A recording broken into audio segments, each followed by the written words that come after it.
Okay, here we go. Let's get started.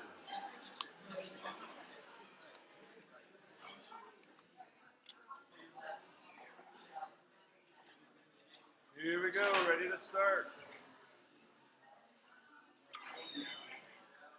Okay, quiet down. Here we go. Okay, ready to start. Here we go. Quiet down, please. Okay, stop talking, please. Thank you.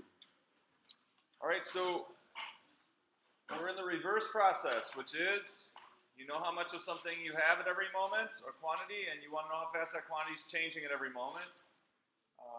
And what we're doing is we're going to start this process of generating as many rate of change functions from accumulation functions as we can.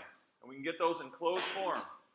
Why? Because every time we generate rate of change functions in closed form from closed form accumulation functions, then we're able to for each one of those, we're able to take an open form accumulation function and write it in closed form, which we weren't able to do before.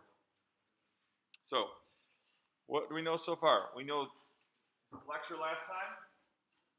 We know if a function is constant, if a function is a constant times another function, and if a function is a sum of functions.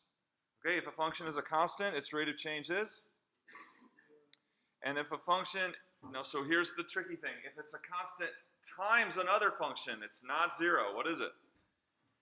It's the constant times the rate of change of that other function. So make sure you know that. If it's a constant times a function of x, you hold on to the constant and take the rate of change of that other function. If it's just a constant by itself, that rate of change is zero. So that's kind of tripped students up before in the past. And then if it's a sum of functions, it's exactly what we'd hope for. The rate of change is just the sum of the rates of change of those two functions. So that's where we ended up last time in lecture. And so the next rate of change function we want to talk about is x to the n. X to the n. And you've read about this. Okay, you've read about this. And so in order to figure out what the rate of change of x to the n is, we need what's called the binomial expansion. The binomial expansion. So we know that x plus h squared is, don't try to write all this down. Watch the video and pause it and write it down because it's going to go fast. So listen and then watch the video and pause if you want to sketch this down. But the binomial expansion is a binomial to some power. When it's squared, it's easy, right? It's just FOIL, right? FOIL. But cube is a little bit longer. To the fourth is longer. And the higher your power is, the more terms you get. So here's if the power is to the n. Okay? So this looks a little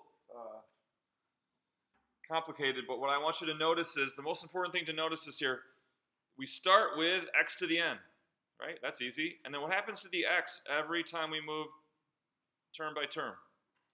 What happens to the power? It goes down by 1 until we've got power x to the 1, and then the very last term, x to the 0, and the x is gone. Right? X to the 0 is 1. Simultaneously, what's happening to the powers of h as you go term by term? Here, this is like h to the 0, and then we've got h to the 1, and they increase all the way up until the last term has power h to the n. So that's the most important thing to note about the binomial expansion. Your powers of that first, in this case x, the first term inside, they go down by 1 as you go from term to term, and they go all the way from x to the n down to x to the 0, and then the powers of h, your second term inside, go in reverse, right? They start at h to the 0, and they creep up to h to the n. So that's what we want to focus on or in terms of this. For our purposes, the coefficients in between, not as important, okay? Not as important. So that, we have to keep this in mind as we talk about finding the rate of change of x to the n. So here we go. So we want to find, we have f of x equals x to the n, and we want to find its rate of change. Key question. How do we begin? How do we begin? Where's Jorge? Put you on the spot. Jorge, Avila. Okay. Kayla Jones. Where's Kayla? How do we begin, Kayla, with, if we want to find the rate of change of f of x, how do we start with doing that?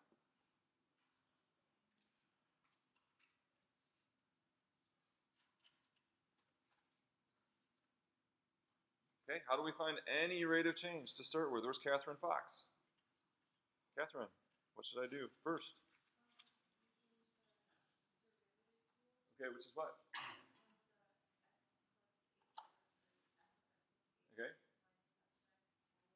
Right, so our trusted form of the rate of change function, our trusted form is f of x plus h minus f of x over h. Right, you wrote that on your quiz a couple times, right? This is our trusted form. If we want to find the rate of change of a function, we can always rely on this for small h, right? So this is for h really small. Okay, so what is f of x plus h? Where's Annabelle Judd?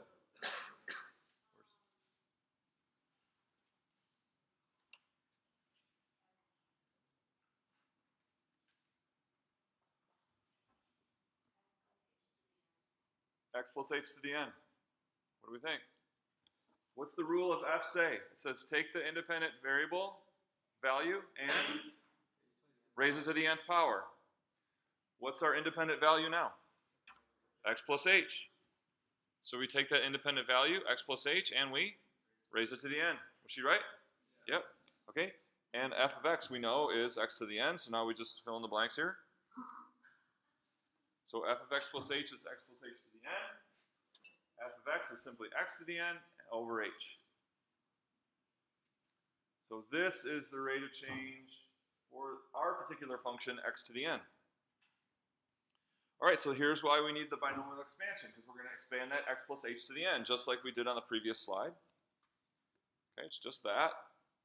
Again, remember the key thing is x starts with x to the n, and every term the power goes down to x to the 0, the last one, and then the powers of h start at 0 and they go up until you reach to h to the n.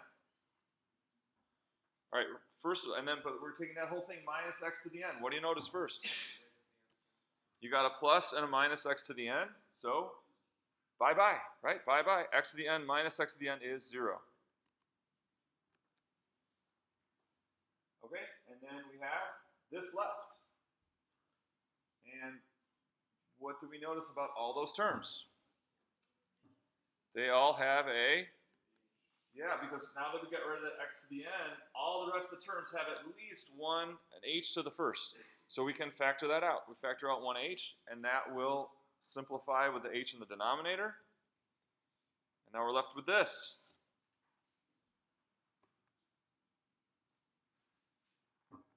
And what are we going to do? We want to get the exact rate of change. We do what? We want to get exact rate of change now. We've got our h out of the denominator. What's the step to get? This is actually approximate rate right now. If we want exact rate, yeah, Aiden. Yeah, so we want h to be really exceedingly small, and notice, starting with the second term, they all have h. They're all multiplied by h, starting with the second term. So when h gets really, really small, all those terms are 0. And we're left with, so you got an h in all those terms. When h gets really, really small, we're left with just that first term, nx to the n minus 1. Okay, any quick questions on this derivation?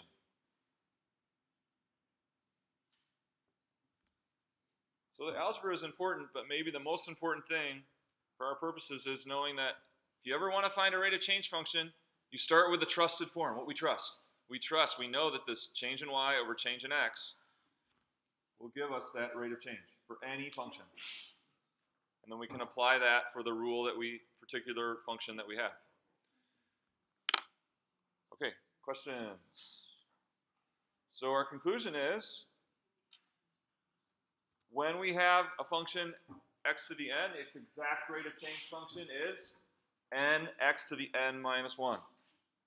So the rate of change of f is n x to the n minus 1 for really, really small h.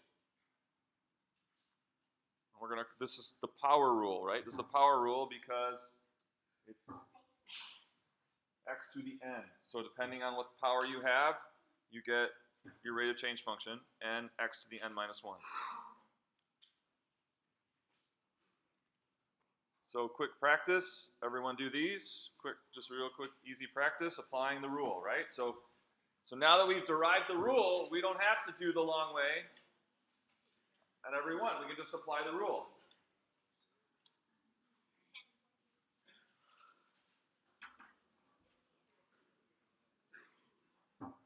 All right, where's Ciara Blumstein? Ciara, tell me what the rate of change of f is down there. 6x to the 5th. It's so easy. Where's Nazra Muhammad? Nazra. Where's Kanyang Yi? Kanyang Yi.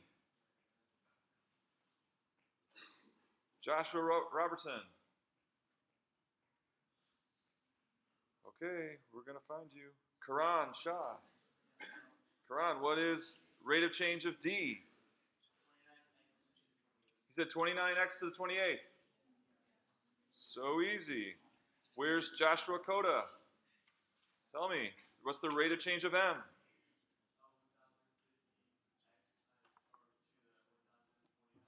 1050x to the 1049. Okay, so with this power rule, it's like we start racking up these exact rate of change functions fast. Any monomial, we have it, lickety-splits, right? We have it in an instant. So suddenly now we have thousands upon thousands of rate of change functions that we know by deriving that rule. Okay? So, summary again. So now we got 4. If it's x to the n, the rate of change is n x to the n minus 1. Constant, rate of change is 0. A constant times a function is the function times the rate of change. And if a function is a sum of functions, its rate of change is the sum of the rates of change. So that first one we call the power rule, a constant function, the constant multiple rule, and the sum or difference rule.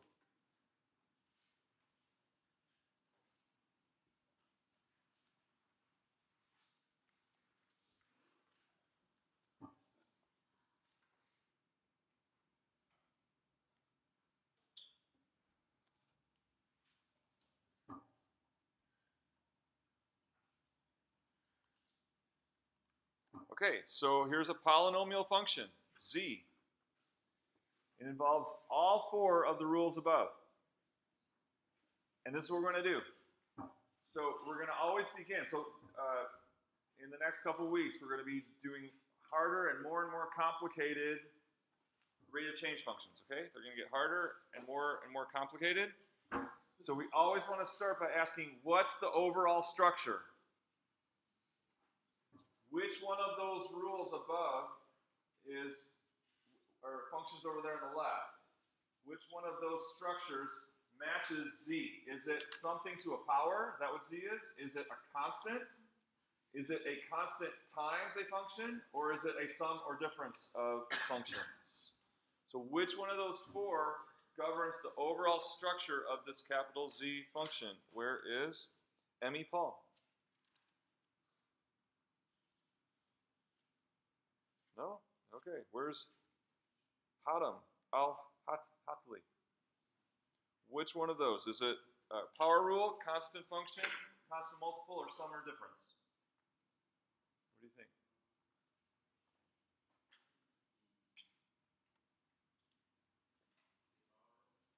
Power rule. So that function is something to a power. That function is something to a power. Is that the structure of that? Agree with that? Where's Kafa Al-Katbi? Riley Rayburn. Okay, seriously, we're going to find you. Where's Denise? Denise, Pastor. Everyone's here today. Where's Cambria? Tell me. Okay, so he said power rule. You say sum or difference. The overall structure of it. So if you had to pick one for the function z, sum or difference, right? So that the structure of that is sum or difference. But she said she thinks it's more than one. Yes, but there's only one primary structure to that, and that's sum or difference. So the rate of change of z, just for one time here, we're going to write it out this way. The rate of change of z is then going to equal to the rate of change of 9x to the 8th x, because this is what the sum or difference rule says, right? The sum or difference rule says that the rate of change will be the sum or difference of the individual rates of changes. So, minus the rate of change of x to the 5th, plus the rate of change of 1/4 x to the minus 2, minus the rate of change of pi squared.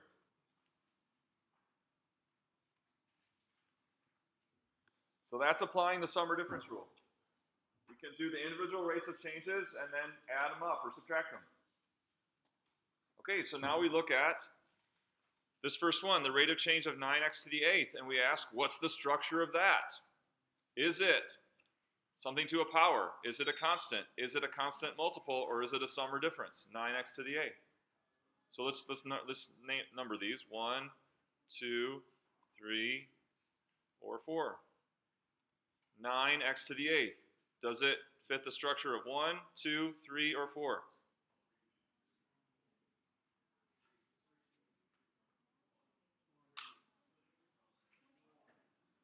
But the overall structure of it is only one of those 4.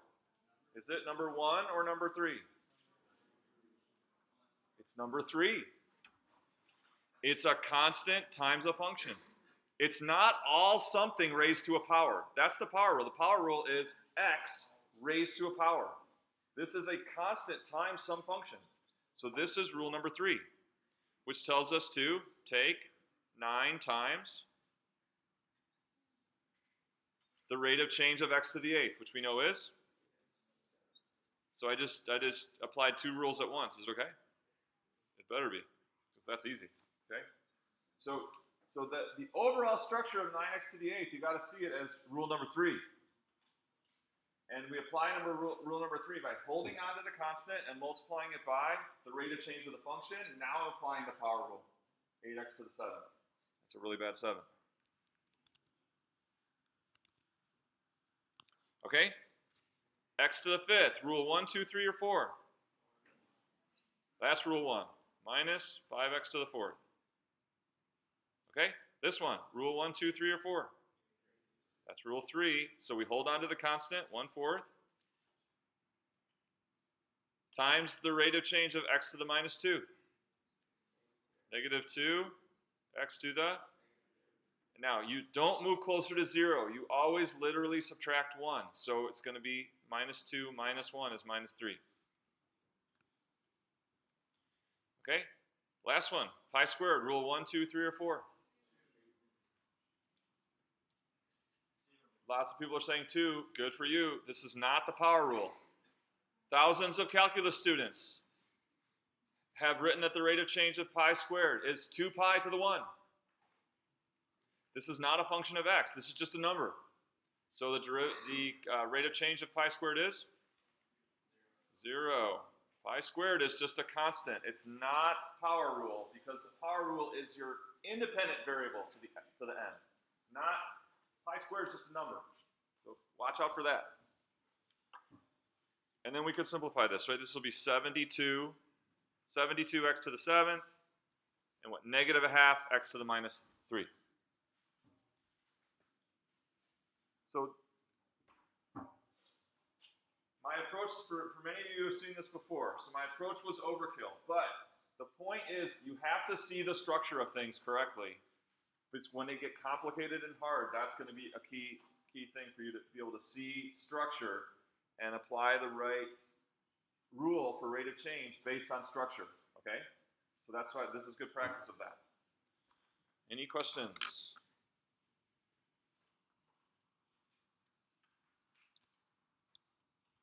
Okay, so given that we have the z function, it's the same one, right?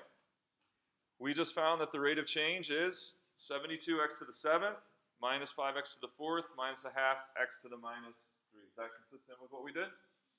Okay, that's what we just found. But then we learned something else, right? What else did we learn?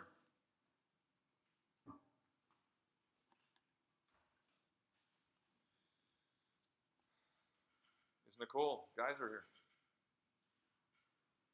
Nicole, can you give us a shot at what else did we learn when we found that closed form rate of change function? We learned something else. What else did we learn?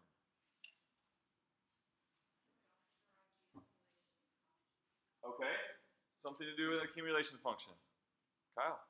So we figured out that since the rate of z of x is that function, Yeah. that also the net total accumulation function, or the exact net accumulation function is z of x, which is minus 3 minus x to the fifth. Okay, that's the general idea, right? So the general idea is that if we had an accumulation function and this rate, that the net accumulation would be something essentially z, capital Z. So let's formalize that. So really we learned that every accumulation function expressed this way, so the net accumulation from a to x at the rate of r sub z, we now can express in closed form. We can express this open form accumulation function. Now we have the ability to write capital F using in closed form. See if you can do it. See if you can do it. Can you write capital F expressed in closed form? This is what we were talking about last time.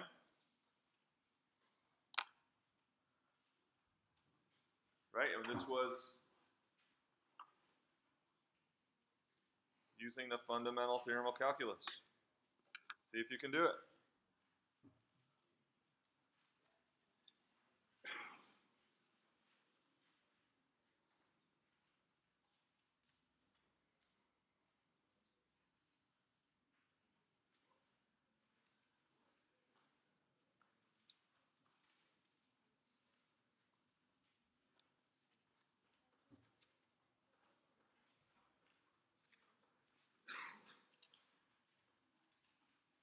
Where's John Lee? John, any success here? What equals, okay, you're on the right track, but is it f of x?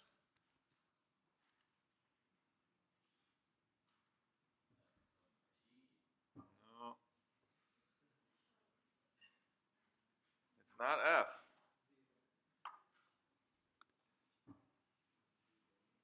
Where's Colton? Lish? Colton. Yeah. No, this is capital F. So it's not, this just doesn't equal capital F of x minus capital A. Yeah. Yeah, so z of x minus z of A. That allows us to write it in closed form. And what is that? So that's 9x to the 8th minus x to the 5th plus 1/4 x to the minus 2 minus pi squared minus z of A, right? So it's that, and that same thing with A plugged in.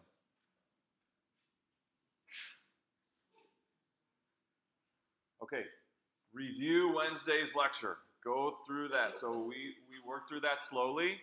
It was a really, really important lecture. So watch that video, pause it, take new notes. Go slow and think through that, okay? Any questions? If you're lost, please ask. Yes? What's that? Well, if we were now to simplify this, then it would go away. You have minus pi squared and plus pi squared. But I'm writing out explicitly, I'm showing what is z of x. Z of x has minus pi squared. What is z of a? It has minus pi squared. Have you had calculus before? Okay.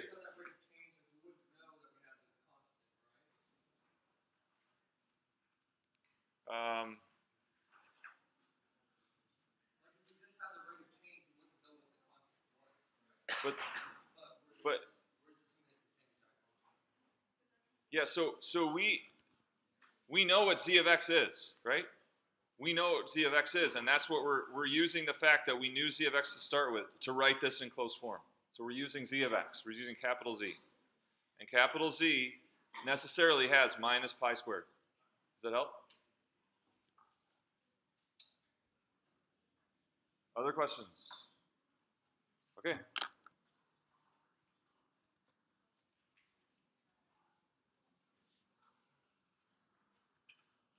Oh, that's right. That's right.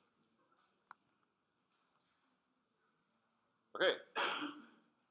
So I want you to find the rate of change function for function p. Do that first. Find the rate of change function for function p.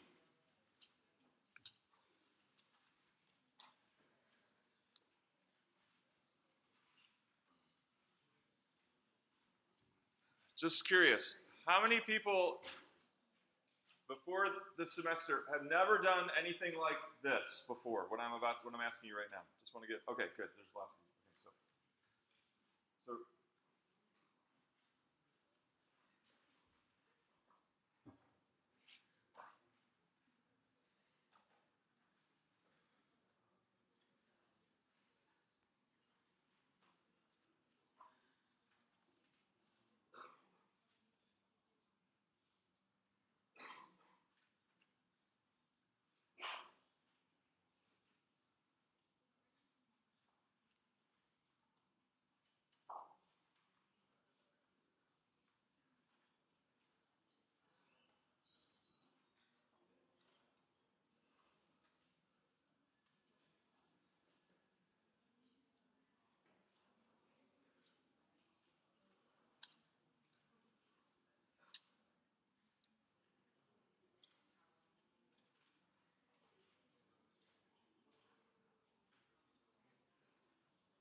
Okay, so okay, so from that group, you've never before the semester, you've never done a problem like this before ever in your life. Raise your hand again. All right, sir, how'd you do? Tell me. What's the rate of change of p?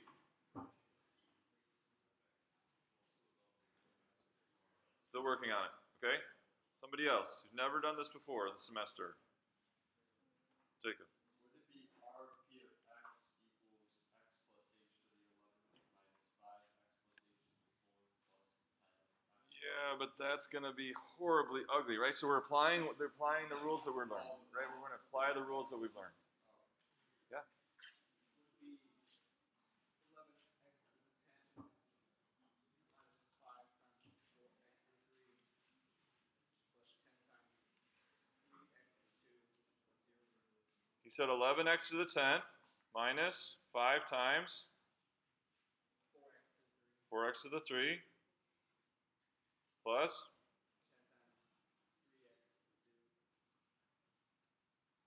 right? Plus 0. So this is nice. He's deliberately applying the rules without doing any simplification. Simplification is okay. So then eventually we're going to a little faster see how we can write the simplified form in the first step, but this is great. How did he do? Yeah. 11x to the 10th minus 5 times 4x cubed plus 10 times 3x squared plus 0.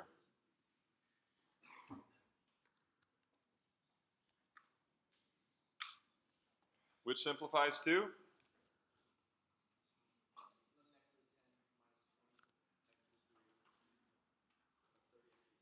going to write it across the top.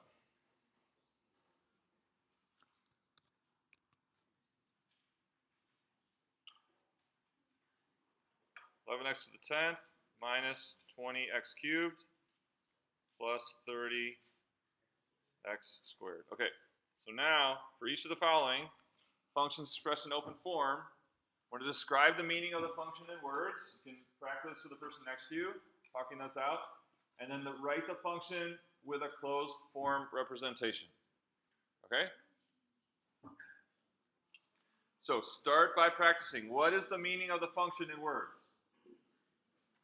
Okay? And then we're going to write out a closed form representation of the function.